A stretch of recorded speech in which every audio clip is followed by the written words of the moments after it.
You're listening to The Vale This Week from Bro Radio. On this edition, Ruby speaks with representatives from charity Llamau, as it says that a lack of suitable accommodation options in Cardiff and the Vale of Glamorgan is putting vulnerable young people at significant and immediate risk. Elsewhere, the Vale has another designated bathing water after a campaign led by local residents in Rhoose. I'll speak to Cath Evans about the Fontygary Bay bathing water campaign and its recent success. Jasmin will speak to representatives of Barry Soroptimists after they worked with other groups across the network to create a new booklet to help women experiencing abuse and those thinking about taking steps towards safety. We'll also hear about a fundraising campaign from Vale Domestic Abuse Services, encouraging us to walk a mile each day in May. And talking of May, we'll hear about a range of community arts and live music events taking place across Barry during May as part of the GlastonBarry Fringe Community Arts Festival with Matt Blumberg. All that plus your usual news, sport and events from in and around the Vale of Glamorgan. But first, a charity working across Cardiff and the Vale says it's at a critical point in the youth homelessness crisis, where a lack of suitable accommodation options is putting vulnerable young people at significant and immediate risk. Earlier today, Ruby spoke to Kathleen and Grant Davis from Llamau, who started by sharing a bit about the work of the charity. So Llamau is a young person's and women's homelessness charity. We're across Wales. We're actually very proud to be marking our 40th anniversary this year, so this is really good timing to kind of talk about that. We, through those 40 years, I think we've supported around 160,000 young people, women and children through our work. Our work is generally around supporting young people, women and families who have become homeless, but a huge part of that is also about preventing homelessness, looking at early intervention, whether it's family mediation, advice, advocacy, work within schools, work within education. So the emphasis now is to try and prevent homelessness. Okay. So since COVID, homelessness levels across Wales have massively escalated. Yeah. My question is that as a charity which encounters young people every day, can you tell us a bit about the scale of the emergency? It does vary across the different local authorities, so it's hard for me to give a specific picture of where we are, but without doubt, levels of homelessness have risen, particularly with young people, and it's evidence now, whereas supported accommodation and other accommodation options used to have spaces, and there was quite sort of quick move on for young people, and a variety of options. Now everything is full, everything there, and there's also a bit of a kind of bottleneck in terms of them moving into their own permanent accommodation, because again there's such a demand on that. So it is putting a lot of pressure on homelessness services across the board, really. To advocate for more supported lodgings hosts across the Vale, could you tell us a bit about these spaces and how impactful they are for young people? Yeah, definitely. Hugely impactful to start off. If I talk a little bit about sort of what supported lodgings is, the Vale actually has had the longest running supported lodging scheme. I think we're sort of 15, 16 years that we've been in operation. Llamau does have other supported lodging schemes in other areas, but I know specifically we're talking about the Vale here. So what we do, we recruit members of the community who have a spare room, but who are also keen or happy to support a young person reach their potential and move towards independence. It's kind of classed as volunteering, but the host, as we call them, will get an allowance from us, so they're financially supported with what they do, and they get a huge amount of support from the team, Grant being one of them, and lots of training. So it's a brilliant scheme, and the reason for it is to offer an alternative to other types of supported accommodation, because young people have hugely varying needs. So in order to respond to that, we want to have diverse accommodation options for those young people, so we're sure that young people are going into the right place where they can really reach their full potential. Yeah, so for people who might be interested in becoming a host but are potentially concerned about being too busy at work or not having any experience in the sector, how accessible is the scheme? It's hugely accessible. Honestly, we're happy to kind of have a chat with anybody, whatever their situation. It differs from, I guess, fostering in that somebody can be in full-time work. You don't have to be immediately available for the young people that are there. There would be an expectation that the young person themselves is going to be in education or work or training or something like that. Anyway, so yeah, it's incredibly accessible. Anyone can do it, from any background, any family makeup, single people, retired people, families, anybody really. And in fact, the more diverse, the better, because as I said, the more different types of hosts we have, the more we can match a young person to that particular host, and the placement becomes, way more. So if we talk about the training package a bit more, it's something that's constantly ongoing. So before a host takes a young person, they go through quite a comprehensive training package. Some of it's e-learning, some of it we can do in person with them. And throughout the placement, clearly, we're not expecting people to be experts. They're not experts. They're just nice people who want to give something back to young people. And so we're there to support them. If there's an issue they haven't faced, don't know how to face, Grant or Lisa, the team will be around, and we can identify different training needs as people go along and provide that training constantly for them as well. Can those from the local community who want to make a difference to the life of a homeless young person provide like more immediate support, perhaps like through donations and things? Well, yeah, definitely we can donate. I've got to mention as well, we've got a bubble rush coming up, which is a huge event. It's where I think it's 5K of people running or walking or doing whatever through various stations of different coloured bubbles. So it's really good fun. But that's if you want to register for that, then people can go on the website and have a look at that. So there's lots of kind of opportunities. Lots and lots, yeah. Yeah, I mean, not to get too political, but recently the Senedd have greenlit a new law, the Homelessness and Social Housing Allocations Wales Act, and this will be phased in over a couple of years and will provide new powers and support for both local councils and people facing homelessness. But again, it's not something that's going to be coming in as quickly as we'd hope. Do you think the Welsh Government is providing enough support for young people facing homelessness? I think it's very high on their agenda, definitely. And I know that early intervention and homelessness prevention and identification of risk is very high on their agenda. I think the difficulty always is that things that are based on early intervention and identification, you don't see the results of that for quite a long time in the future. And with kind of funding cuts everywhere, it's quite difficult then for Welsh Government to kind of fund something that might not have a result for 10 years down the line, or 10 years down the line. So there is a difficulty there, but I know it's firmly on their agenda. I know they're very supportive of that. It would be nice if there was more money. Obviously, more money would be brilliant, actually. But we appreciate it's a difficult kind of situation all round. And who knows what's going to happen in May anyway. I know, it's exciting. Yeah. I think something that I found very interesting when I was looking at your website was that we can't think of homelessness in the same terms as adults for young people. So it's not just as conventional as not having access to a house. It could be something different. Yeah, definitely. I think with young people, so the young people that we see that become homeless, it's generally family breakdown. So that is the leading cause of young youth homelessness, is relationship breakdowns within the family. So with that, it's not just about losing accommodation. It's losing that support. It's losing everything kind of around you that was really important to you. That home, family. So it's really difficult, and at a stage where a young person is just trying to figure things out as well. Where am I going? What am I doing? So if they lose that kind of support and maybe that pathway that they saw ahead of them, it can be quite catastrophic really for young people. And I have to say as well, supported accommodation in general is brilliant.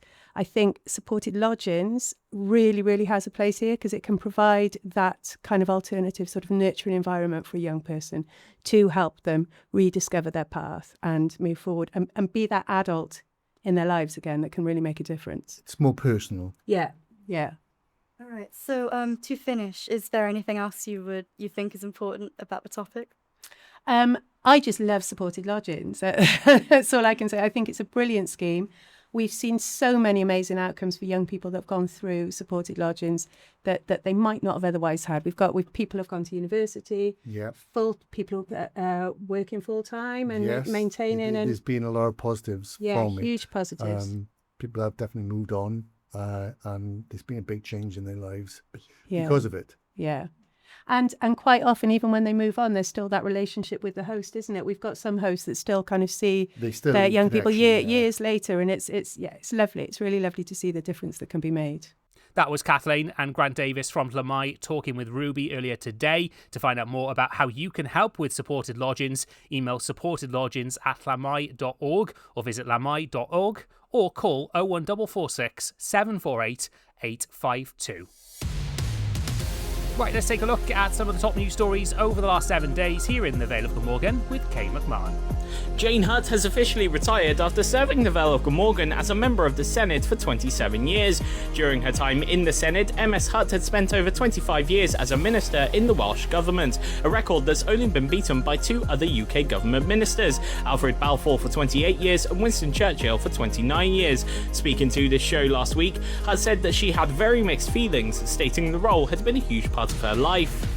South Wales Police say that inquiries are ongoing after reports of a young person in the river near Dinas Powys Woods. Police were called to the area at around 5:31 p.m. on April 1st, 2026, after receiving reports of a young person in the river. Officers attended the scene along with the National Police Air Service, paramedics and South Wales Fire and Rescue. A teenager was taken to the hospital and extensive inquiries are ongoing into the circumstances leading to this incident. Plans are under consideration to build over 200 houses and a food store on Church Farm in St Athan. Developer BDW Trading Limited has lodged an application with the Vale of Glamorgan Council to build 232 houses and a food store that can be as large as 20,000 square feet on Church Farm in St Athan. The development will feature a mix of 1, 2, 3 and 4 bedroom properties. These properties will be split into 150 homes for the open market, 54 social rented units and 28 low-cost home ownership units. A new campaign aimed at improving dignity, accessibility and inclusivity in public facilities is being launched across the Vale of Glamorgan. The Bins for Boys initiative will see the introduction of sanitary disposal bins in men's public toilets, supporting those living with incontinence and other health conditions. The campaign has been championed by the charity Chill, Cancer Help in Local Lives, which supports people living with cancer across the whole of Wales. The initiative had been driven in part by local campaigner Ed Grant, a member of Chill in the Vale of Glamorgan, whose personal experience following prostate cancer treatment highlighted a significant gap in public facilities.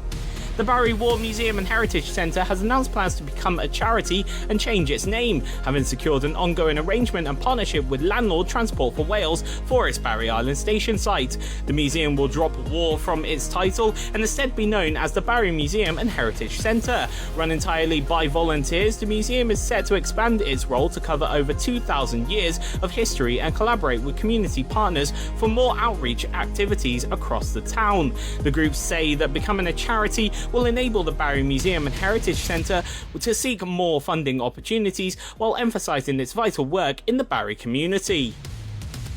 So you're listening to The Vale this week from Bro Radio. Now, Fontygary Bay has been designated a bathing water beach in the last couple of days. Its water quality will be monitored during the bathing season from May to September, following a campaign by a local group. The Welsh Government confirmed the designated bathing water site back on the 30th of March. Cath Evans is part of the group that's been campaigning to designate Fontygary Bay as a designated bathing water beach and joins us now. Cath, thanks for joining us. That's great. Yeah, thanks for having me on your show. So this is some really great news, Cath. But first of all, tell us a little bit about why you felt Fontygary Bay needed to become a designated beach and why you've campaigned for it to become so. So I think we're all aware of the recent news and the news that's been ongoing for many, many years about the sewage pollution in our seas. And I grew up in Rhoose in Fontygary, and Fontygary is, I think, a little hidden gem. And it's just really to protect what we've got there for future generations and making sure that that water quality is being monitored. We've got the news of so many more houses coming in, but our sewage network isn't being replenished and invested in. So it's making sure that we've got a stepping stone now of what's to come. So as I say, I grew up here, and I can remember in the late 80s seeing raw sewage literally on the bay.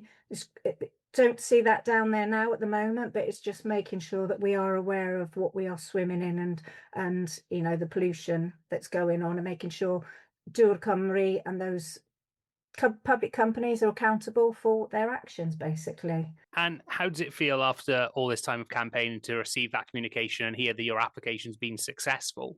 Oh, it's great. It's a 3-year long battle for us to be doing it. So I got back into the water in 2023 and thought, if somebody doesn't do this, nobody's going to do it. So I took the battle on myself with the little swimming group that I go with, Rhoose lifeguards behind me, and the support of the landowners as well, Fontygary Bay. So a long battle, and there was many. The first year it didn't go through, it was devastating. Picked up the mantle again and knew that you had to get the numbers. It's all about the bathing water numbers, and it's, we're all out there, but the Welsh government only counts swimmers and people who paddle in the water. And it's not just that, there's the paddle boarders, the surfers, that they're all that, but you couldn't have those people there. So we had to, the third year of getting it, you had to have at least 100 people, swimmers, in the water on a count of 40 days. So and over a 4-hour period. So I was down Fontygary Beach. People must have thought, who's that person with a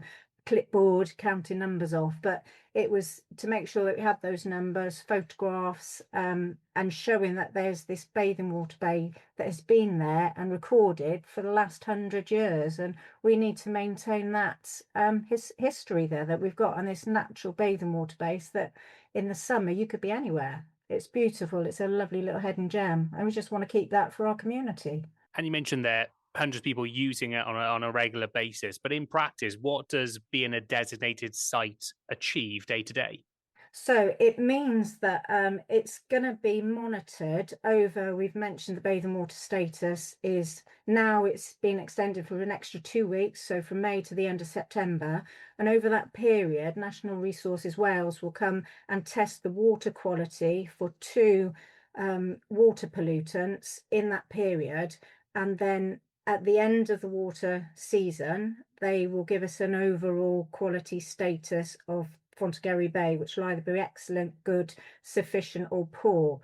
It will allow us then to keep that record, and then on an ongoing basis we'll be able to call the water companies to accountability if it's deemed that the water quality is poor. We'll be able to take them to action, call them to account. But it's as I mentioned, it's the fact that more houses are going to be built around our area, and it's making sure that those storm overflows and that untreated or the pollution isn't coming into our seas, and we're keeping a track record of it. So whilst it's a bathing water status and we know that there's pollution in our sea and it's not going to stop that pollution going there, that the aim is to stop the pollution, but it's to keep them accountable and to know what, that we're knowing what we're swimming in. And I think this kind of thing and talking about holding companies to account has been a big thing in recent years, more so even in the last couple of months with the Channel 4 program that's come out as well. How important do you think it is to hold these companies to account, but also make sure that where we're at the coast, when we're swimming the sea, it's safe for us to do so? Yeah, ultimately it is, and since Service Against Sewage has been there and fighting it, and Dirty Business would have showed you that. So like I say, from the late 80s when I was a youngster, a kid, it's improved, but it's only by groups and people taking it in their hands and calling these companies to account that things are changing. So Service Against Sewage have been fighting for this, and up until a few years ago, raw untreated sewage was going into the sea. Well, because of the activities that they've been doing, they have now raw sewage doesn't go into the tree. It has to be treated in some sort of way before it goes into the sea. So, but without that action of people like myself and the rest of the Service Against Sewage and people who are passionate about the planet that we live in, and what we're doing to it, these things wouldn't happen. Big companies may think, oh, well, nobody will have a fight on their hand about it. But all of us, if we get together, we can show that something can be achieved. And we've only seen it with a post office documentary, and this Dirty Business is the same as well. It's highlighting to people this is ongoing, and it keeps going. 25 years later, we're still in the situation. The poor girl that she died, and people are getting ill, and so far we've had 260 reports of illnesses just on the Service Against Sewage app this year already, which shows that just little pieces we can get that data together to show something needs to be done about this. You know, somebody needs to be held accountable for it. You know, Welsh Water, we're the second highest water bills in the UK, and it's a not-for-profit status. So that money is just going back to paying debt, and now their CEO is the ex-person of DEFRA of that dirty business. So why in Wales are we having him back in charge of our water company? It's just not on. So we need to fight for it. We need to make sure that the water quality is there, and plastic pollution as well, that we're not ingesting that into ourselves. So yeah, I feel very passionate about it, and it just takes that one person to do the legwork, but the whole community hopefully is behind it, because we're all enjoying it. So it's making sure that we have those clean waters, and we're aware of, you know, the water quality, and we hold people to account. And you mentioned that community there. You've already said today you've been out water swimming yourself as well, with a local group. Why do you feel it's so important to have access to open water and for people to get out and swim in the seas and enjoy the sea? It's a free thing, and it's great for our mental health, you know, enjoying nature, and you know, the group of people that I swim with, we swim in different places, but we're all different walks of life, and when you are in that water, the only thing that you're thinking about is, one, how blinking cold it is, but two, wow, I feel so invigorated afterwards. And you know, the benefits that it's doing to your body, the inflammation it's getting rid of, you know, your mental capacity, you know, sharing your chats with just everybody else. It's great, and just enjoying what we have on our community, and what generations, you know, the caravan park has got families that have come down there generations and generations, and they all love it, and it's passing that passion on to your children. Living in a coastal place, we need to be able to swim and respect that water, and respect it in several ways, you know, and it's our planet, we need to look after it. Well, Cath, congratulations on the campaign, a brilliant thing. Hopefully more people will get out and enjoy Fontygary Bay and the other amazing coastline here. Thank you very much for joining us on the Vale this week. Thank you. And can I just say one other thing? Service Against Sewage has got a paddle out protest happening in Coney Beach on the 16th of May.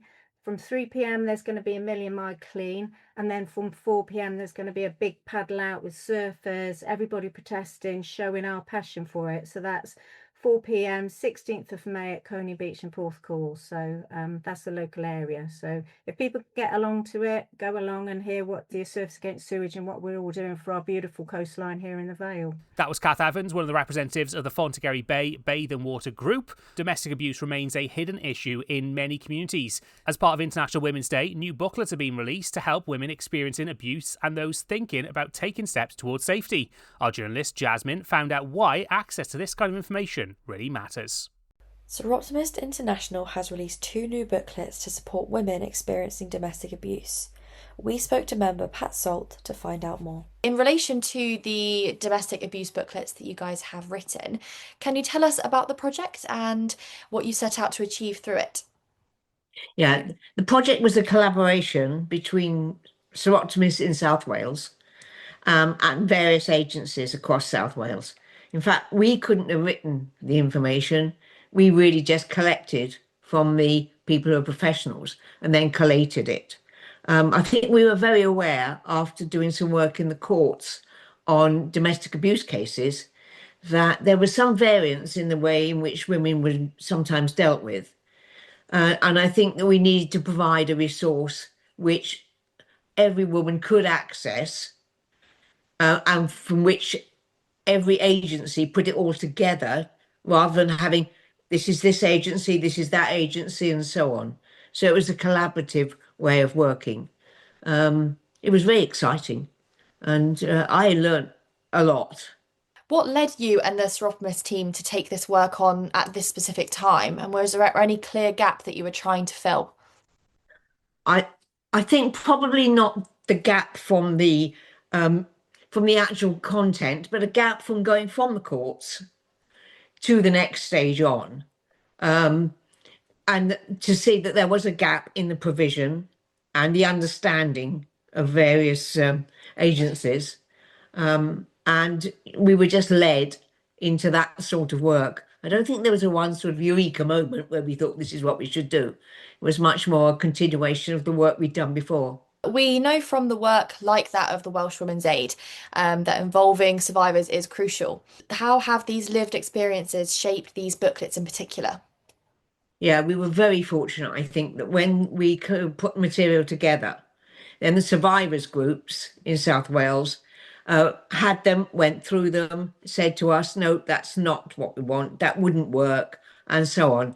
And I think if it wasn't for them, we wouldn't have ended up where we are now in having a very usable resource. I think because we collaborated with all the agencies who wanted to take part anyway, and therefore their individual information is put in one resource rather than being in separate resources. You mentioned Welsh Women's Aid. Yeah, they've been fabulous, and our online version of the booklets is through Welsh Women's Aid, and that's how you access it. But sometimes you get Welsh Women's Aid, and then you might get somebody else and Citizens Advice, and we've tried to put it all together so that there is one resource for women who are experiencing violence, maybe not violence, but definitely abuse. Why does this kind of information matter so much for women experiencing domestic abuse? And what difference can the right information make? Abuse is on the increase. Whether it's actually interesting because I was somewhere, a railway station, and saw a poster that said 6 out of 10 men are abused. So it's not just women, but 1 in 4, we know that 1 in 4 increase. If you had 1 in 4 people, then one of those would have been abused in some way or another. And I think perhaps women don't always know what abuse is. And one of the points of doing this booklet is to make people aware of what abuse is, and that it's not your fault, and that there are ways of getting out of it if you wish to. To make people have more of an understanding about the scale, how big is the issue of domestic abuse, and why is it that something communities need help talking about? We had a speaker at the weekend when we launched the booklet, Ruth Dodsworth, who has talked a lot about her abuse. And listening to what she said, and 20 years of abuse she admitted to, being in that situation, only getting out of it when her children actually took some action, makes you realise that if a television presenter is in that situation, I'm looking at you, you could be in that situation. You're looking at me, I could be in that situation. Thing is, we don't know.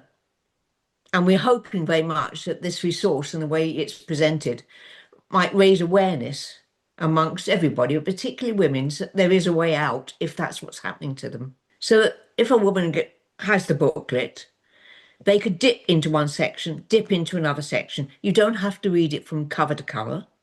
That isn't the idea. The idea is if you come across something that applies to you, you look at the help guidelines, what you might do. So I think it's all women, but also I think there is an area of education that we might be able to use to educate all of us into what abuse actually is and what women suffer if they are in an abusive situation. What does the real final impact look like for you? Is it just education? What's the final message that you're wanting with these booklets? I think the impact is greater than just education. I being an educationalist, I would like to think that we could work with schools in some way. But also, if you think of other organisations, let's think, for example, the Samaritans, which, if they had that resource booklet in front of them, I have been a Samaritan, and you were answering the phone and you had a resource booklet or a way of accessing all that information, how useful that would be. But I think you have to choose perhaps how it's presented and, try and work out which organisations may be able to make use of it so that it is spread widely. Because if it's not spread widely, I'm not saying it's worthless, but certainly a lot of the work that's been done won't reach its full potential. What do you hope will happen as a result of the leaflets being used, and where exactly can we find them? I think the amount of work that has gone in and the recognition we've had, and we had a letter from the Queen recognising what we've done and wishing us well, and the speaker in the launch event was an absolute example of how you cope with it. And you cope with a situation that people say, 20 years of marriage. Why didn't you do something first? It's not quite an accurate quote, but it's near enough what she said. And it's not that easy. And so we're hoping that these resources might become available. Not everybody wants to phone up somebody and say, you might do it through a friend. You might do it through, if you know a Soroptimist. And the more we make people aware of this, the easier it's going to be, I think. You can get to the booklet either by contacting a Soroptimist club, which in the Vale would be Soroptimist International Bridgend, or in my club, Soroptimist International Barry District. There is a website, or you could go onto the Sigby website to find the contact. Welsh Women's Aid, as I already mentioned, have the online version. And if you go onto their website, you will be able to get the online version of the booklets. That was Jasmin talking to representatives of Barry Soroptimists about their work with other groups to create new booklets to help women experiencing abuse and those thinking about taking steps towards safety. Right, let's take a look at your roundup of local sports with more. Here's Mike Fowler. Starting with football, and Barry Town United continued their good form with a 2-0 victory away to Penabont, with Ian Owen and Ollie Hulbert on target. Barry are now currently third in the Cymru Premier with one game left before the playoffs, and that game is going to be against TNS. And in the Cymru South, Lantwick Major drew 2-2 with Aberystwyth, leaving them 7th in the Cymru South, with a final home game to come against Cambrian United. Also in football, Barry Ladies Veterans team have their first game ever, and it's a friendly at Jenner Park on Friday night at 6 p.m. and also at Jenner Park on April the 14th at 1:30 p.m. The over 75 Wales team take on the England over 75s team, and that match is to help promote awareness for prostate cancer, and all the money raised in that match will be going towards the prostate cancer awareness charity. Moving on to rugby, and Barry are still sitting 8th place in Division 1 East Central, but they've played all their games and they are awaiting the results of Cambrian Welfare, who are currently 3 games behind Barry, but with only 8 points gap. So it's all down to see what they do to whether Barry can remain in Division 1 East Central, and in Division 1 Penarth are sitting in 4th. And we're going to stay with rugby now as the Women's Six Nations begin on Saturday, where Wales take on Scotland at the Principality Stadium. And in the Elite Hockey League, the Cardiff Devils ended their regular season in 2nd place after 3 wins on the bounce on the weekend, and now they move on to the playoffs. For more sports action, listen to the Monday Night Sports Show from 7 p.m. on Bro Radio, or at any time at broradio.fm or on the Bro Radio app. You're listening to The Vale This Week from Bro Radio. Now, during the month of May, a local charity is encouraging people to walk a mile each day to help fundraise and support its work. Charlotte Archibald is the engagement and fundraising manager at Vale Domestic Abuse Services and began by telling me about the work of the charity. So Vale Domestic Abuse Services is a specialist service in the Vale of Glamorgan, providing support to anybody who's experiencing domestic abuse or sexual violence. So we run a helpline, refuge service, safety work and aftercare support for people in the Vale that need that support. And alongside other specialist services, you mentioned you're encouraging people to walk a mile a day during the month of May. So tell us a bit about the idea of this campaign and how it came about.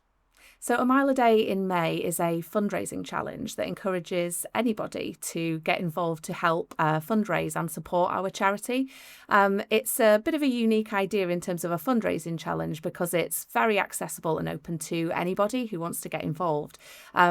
Where you might have a 6-month training schedule for a half marathon, A Mile a Day in May is just the opportunity to walk, run, cycle, hop or skip a mile once a day throughout the month of May, and just committing to that process and raising money for the charity in doing so. I guess, like you said, unlike a lot of those other big challenges, it's quite easy and accessible. Most of us probably walk close to that. It's just kind of, I guess, tracking that a little bit more. That's exactly it. And, now the weather is improving slightly.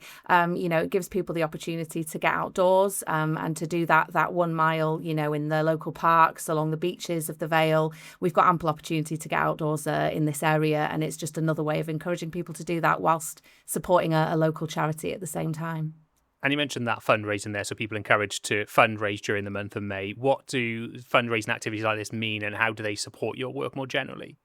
Well, fundraising activities like this are vital to our charity. We rely really heavily on donations and fundraising from the local community to be able to continue the support that we offer. So in the last year, we've supported 1,500 women in the Vale of Glamorgan who've needed our support, and hundreds of children as well. Their funding situation continues to be quite precarious for our charity as well as many others. So when our community can support us and fundraise for us in any way, it makes a real difference. Every pound raised will help support survivors in the Vale. And so if anyone's listening to this, I think I can get involved in this, how can they get involved in the campaign in May?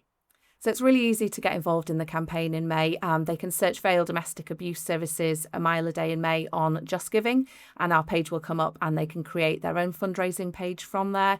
They can find the links through our social media accounts as well and on our website. And it's important to say that there is no fundraising limit, so we're not asking people to raise a certain amount of money. Every pound that people can raise will directly benefit the people that we support, so every pound helps. And you mentioned there that the people you support, if someone is looking towards more generally access support if they're facing violence or domestic abuse, how can they get in touch? Our charity is open to anyone who needs our support, and people can reach out via our helpline, which is 01446 744 755, and that's open Monday to Friday, 9 a.m. till 4:30. People can also drop into our offices on 198 Holton Road during that time as well. That was Charlotte Archibald, Engagement and Fundraising Manager at Vale Domestic Abuse Services. You're listening to Bro Radio, and the Easter holidays come in towards their end this week, and then we're, of course, in towards May, the next bank holiday taking place then. Loads of events taking place throughout May as part of the GlastonBarry Fringe Festival. And to tell us a bit about it is Matt Blumberg from Mac Events and GlastonBarry Fringe. Matt, thanks for coming in. Thanks for having me. Cheers. So for anyone who's maybe not heard of it before, tell us about the idea behind the GlastonBarry Fringe and how the festival came about. So the Fringe Festival started 4 years ago. It was myself and a few of the team behind the scenes who were involved in running GlastonBarry, wanted to sort of give back to the local community really and help some of the venues that I know are struggling around the town, and just to help create a bit of a buzz and build community spirit in Barry. So the first year we put a small event down at the Good Sheds over a weekend. The second year that evolved into a whole week of events in a few different venues. Then last year we managed to put 40 events on all throughout Barry, all over the town. And this year we're similar to that. We've got loads going on all around Barry. And you said lots of things going on, but not just arts, culture, it different stuff for different ages, different people, different backgrounds to get involved in, essentially. Yeah, all sorts of things from arts and crafts to, shows and performances, to gigs, to open mics. There's open days at the War Games Society. Vale Voices are involved. Barry Rugby Club are involved this year with a rugby tournament. So there's literally a bit of everything something for everyone. And the idea I think you said for this is about connecting people with venues and events and different things going on. Maybe happen all year round, but kind of like highlighting them to people, I guess. Yeah, absolutely. Trying to get as many organisations and venues in Barry involved, and just trying to sort of pull the spotlight onto them a bit using the profile of GlastonBarry and our mailing list and our social media following to try and help them to promote their events. We also look for a bit of funding. It's been supported by Barry Town Council, and this year our sponsor Finnegans, who they donate a bit of money to us, and then we dish it out to the organisations. So we do it all for free. It's not for profit, this part of the business. Any money that we get in, we donate to those venues or organisations taking part to help them put on these events. We help them with ticketing and promotion, and then they keep the profits from their events. So it's win-win for everyone really.